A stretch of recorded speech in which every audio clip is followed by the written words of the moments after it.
नमस्कार दोस्तों, net crack अड्डा चैनल में आपका स्वागत है।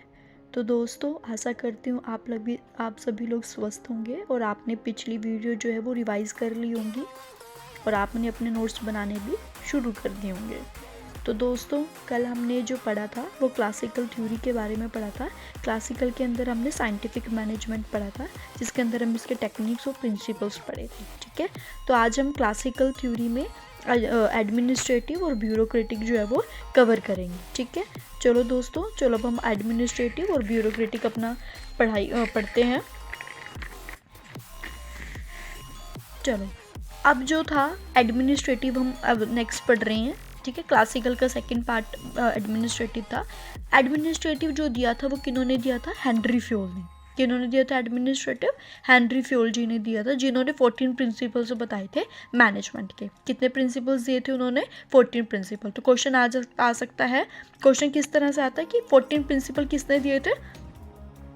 हेनरी फ्योल ने। और बोल सकते हैं एडमिनिस्ट्रेटिव किसके कंसेप्ट था? तो वो हेनरी फ्योल का था। ठीक है, तो आप इस तरह से आ सकते हो। कई बार इसके लिए आ सकता है कि भाई कौन कौन से थे, तो आपको ये अच्छे से पढ़ना है। ठीक है, तो इसके 14 प्रिंसिपल को याद रखना थोड़ा सा है, तो फिर इसके लिए एक ट्रिक है जिसको आप इस ट्रिक के थ्रू आप इसको लंबे समय तक जो है इसको अपने माइंड में रिटेन कर सकते हैं।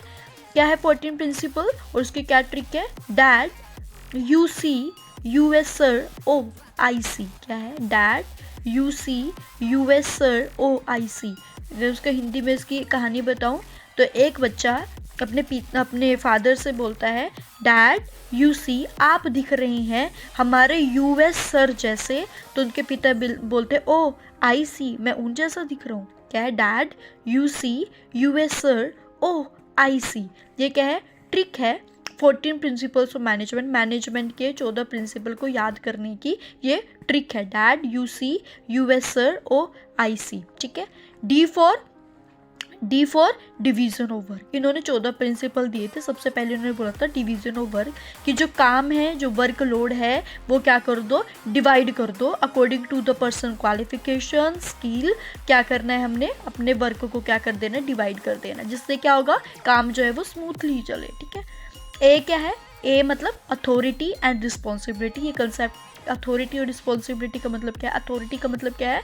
जैसे आपके टीचर हैं, टीचर के पास अथॉरिटी है, उनके पास पावर है काम करवाने की। ठीक है, रिस्पॉन्सिबिलिटी क्या है? अब स्टूडेंट की रिस्पॉन्सिबिलिटी बन जाती है उस काम को टाइमली और अच्छे ढंग से करने की। अथॉरिटी मतलब पावर, रिस्पॉन्सिबिलिटी मतलब नाउ अब आपने क्या करना है? अब आपकी जो अथॉरिटी जो थी, जो उन्होंने काम दिया है, उसको आपने अच्छी तरह से करना है। अब आप उसके लिए you are the responsible for that work. Okay, next is your discipline. ठीक है, डी मतलब डिसिप्लिन। डिसिप्लिन का मतलब क्या है? देखो, डिसिप्लिन किसी भी काम में हो तो डिसिप्लिन होना सबसे ज़्यादा ज़रूरी है ना। आप टाइमली जाएं, टाइमली अपना अच्छे से काम करें, तो डिसिप्लिन होना सबसे ज़्यादा ज़रूरी है ना। Next is your unity of command. एक तो होता है यूनिटी ऑफ कमांड, एक होता है यूनिटी ऑफ डायरेक्शन। दोनों को मैं एक साथ पढ़ाती हूँ।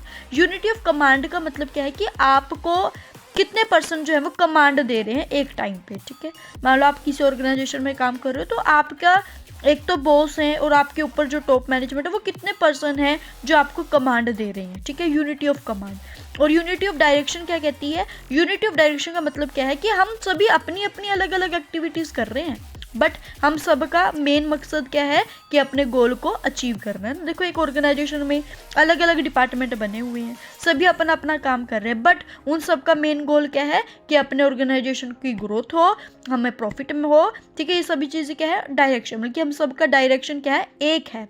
और कमांड कि हमें कौन कौन पर्सन जो है वो कमांड दे रहे हैं। ठीक है, ठीक है। सी मतलब सेंट्रलाइजेशन। सेंट्रलाइजेशन का मतलब क्या है?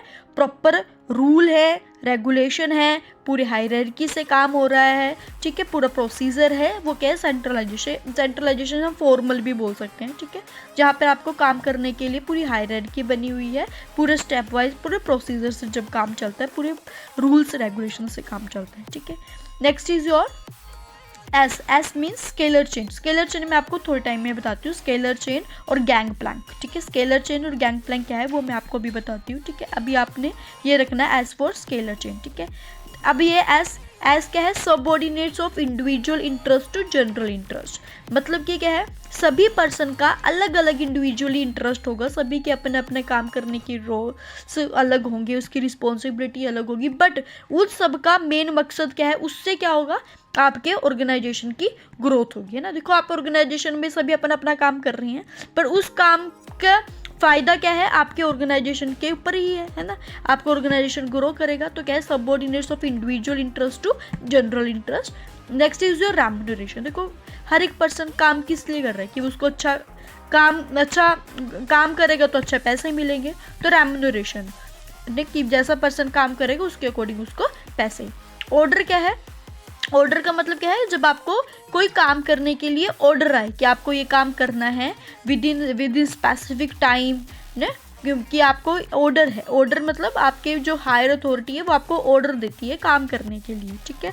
अगला है इनिशिएटिव। इनिशिएटिव का मतलब क्या है, कि आपको कई बार क्या करते हैं, अपने ऑर्गेनाइजेशन में इनिशिएटिव लेना पड़ता है। इनिशिएटिव का मतलब क्या है, आपको कुछ ना कुछ अपने आगे बढ़ना पड़ता है ना, अपने उससे आपको थोड़ा सा अलग, थोड़ा सा डिफरेंट जो है वो करना पड़ता है। अगला आता है stability of tenure. Stability of tenure का मतलब ये है कि भाई आपके ऑर्गेनाइजेशन में जो पर्सन आज काम कर रहा है वो जल्दी छोड़ कर ना जाए आपके ऑर्गेनाइजेशन को, है ना। मान लो कोई पर्सन अगर मेरे ऑर्गेनाइजेशन में काम कर रहा है, तो मेरा मेन यही रहेगा कि मैं उसके ऊपर पूरा एफर्ट लगाऊं, उसको पूरा ट्रेन करूं, काम सिखाऊं, पर वो क्या है, वो क्या आएगा, वो लंबे समय तक टिका रहे मेरे ऑर्गेनाइजेशन। अगर आपके ऑर्गेनाइजेशन में एम्प्लॉय आ जा रहे हैं, 2 दिन बाद छोड़कर चले जा रहे हैं, तो उसकी वजह से क्या होगा, आपके ऑर्गेनाइजेशन में बहुत ज़्यादा नेगेटिव इम्पैक्ट पड़ेगा, ठीक है। तो आपका मेन ये है कि आपके पास जो आपके एम्प्लॉयज़ हैं वो लंबे समय तक आपके ऑर्गेनाइजेशन में टिके रहे, बने रहे, ठीक है। Next is your equity. Equity का मतलब क्या है, कि आपने चाहे कोई पर्सन टॉप मैनेजमेंट में टॉप उस पर काम कर रहा है, चाहे कोई मिडल, चाहे कोई लो उस पर काम कर रहा है, आपने तीनों लेवल पे जो पर्सन काम कर रहे हैं, आपने तीनों को इक्वली जो है वो ट्रीट करना है। कोई आपको पार्शियलिटी का नहीं होना चाहिए, आपने हर एक पर्सन को इक्वली ट्रीट करना है, वो क्या है, इक्विटी, ठीक है। Next is your split the crops. Split the crops का मतलब क्या है, टीम वर्क। क्या है, टीम वर्क है, कि आपने पर्सन के अंदर ये डालना है कि आपने जो काम करना है वो क्या करना है, कोऑर्डिनेशन से काम करना है, अपनी टीम में काम करना है। स्प्लिट दी क्रॉप्स का मतलब क्या है, आपका टीम वर्क, ठीक है। मैं यहाँ पे लिख देती हूँ, स्प्लिट दी क्रॉप्स का मतलब क्या है, यहाँ पे टीम वर्क, ठीक है। आपने पूरे कोऑर्डिनेशन से, पूरे कोऑपरेशन से काम करना है, ठीक है। दोस्तों ये क्या है, आपके 14 प्रिंसिपल 14 प्रिंसिपल्स हैं, ठीक है। मैंने आपको बोला था कि स्केलर चेन में आपको बताती है, बहुत ज़्यादा इंपॉर्टेंट है, इसमें से क्वेश्चन आया है स्केलर चेन से, ठीक है। स्केलर चेन और गैंग प्लैंक क्या है, ये मैं चीज़ आपको बताती हूँ। देखो स्केलर चेन में क्या है, सपोज ऐसे हायरार्की बनी हुई है, ठीक है, ऐसी चीज़ है, ठीक है।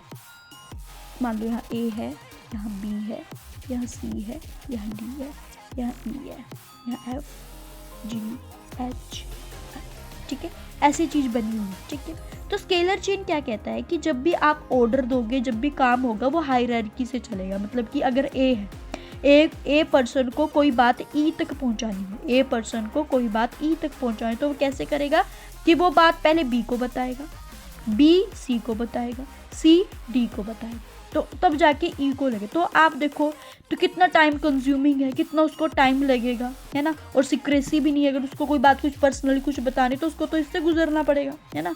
तो यहाँ पे क्या होता है, तो ये चीज़ें क्या थी, इसके डिसएडवांटेज थी, इसकी लिमिटेशंस थी, किसकी, स्केलर चेन की। स्केलर चेन का मतलब क्या है, कि एक हायरार्की बनी हुई है, ठीक है। आपको स्टेप बाय स्टेप उसको करना है, मतलब कि पहले ए बी को, बी सी को, सी डी को, डी फिर आगे ई तक जो है उसकी इन्फॉर्मेशन पहुंचाएगा, ठीक है। तो क्या है, बहुत ज़्यादा टाइम कंज्यूमिंग है, लैक ऑफ सिक्रेसी है, ठीक है। तो इसकी वजह से एक नया कंसेप्ट आया था, कि जिसको बोलते हम गैंग प्लैंक। क्या है, गैंग प्लैंक। गैंग प्लैंक और स्केलर चेन में क्या डिफरेंस है,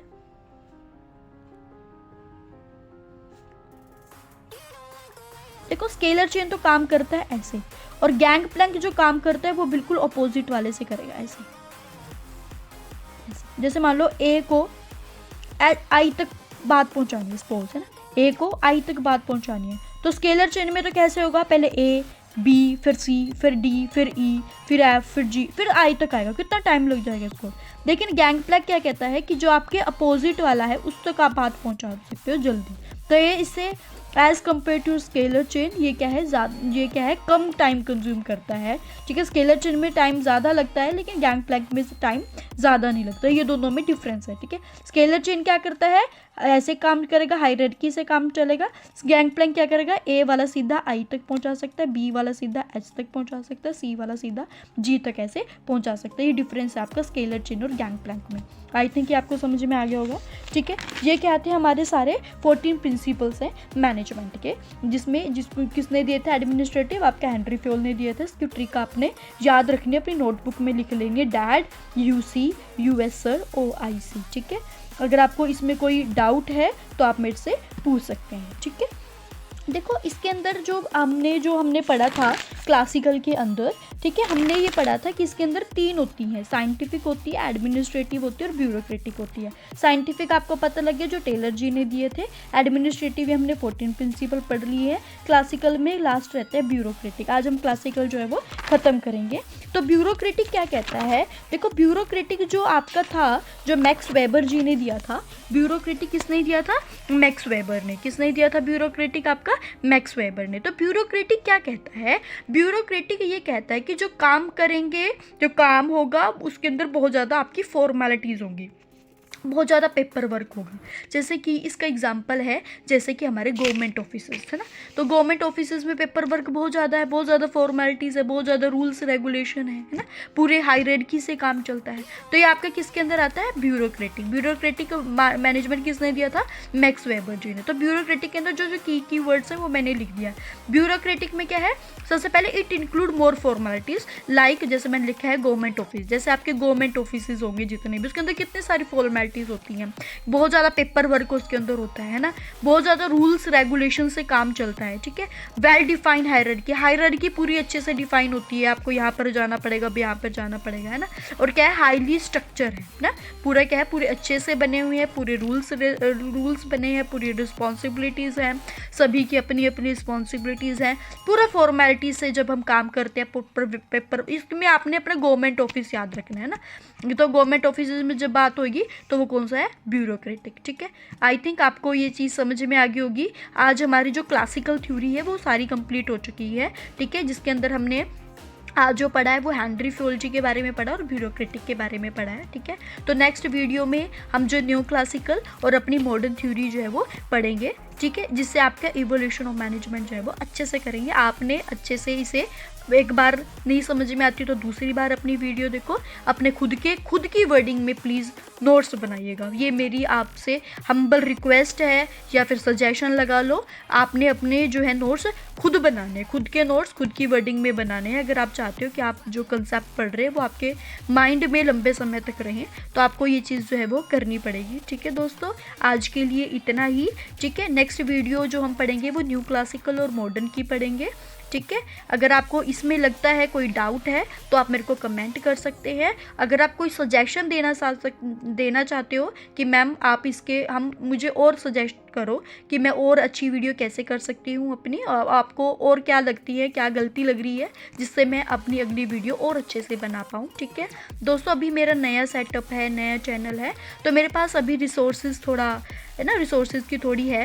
अगर आप लोग अपना साथ देंगे, अपना प्यार देंगे तो मतलब मैं जल्द ही अपने रिसोर्सेज को करूँगी, ब्लैक बोर्ड सारा चीज़ मैं अच्छे से करूँगी, जैसा आप चाहोगे वैसा होगा, ठीक है। आपने कमेंट करना है तभी मेरे को पता लगेगा क्या चीज़ मेरी गलत है, ताकि मैं अपनी और अच्छे से इसके अंदर इम्प्रूवमेंट कर सकूँ। तो आज के लिए इतना ही, इसको अच्छे से रिवाइज़ करें। तब तक के लिए इसके ऊपर अपना पढ़ाई के ऊपर पूरा फोकस दें, बी पॉजिटिव, ठीक है, और अपना अच्छे से रिवाइज़ करें। आज के लिए इतना ही। जय हिंद, जय भारत।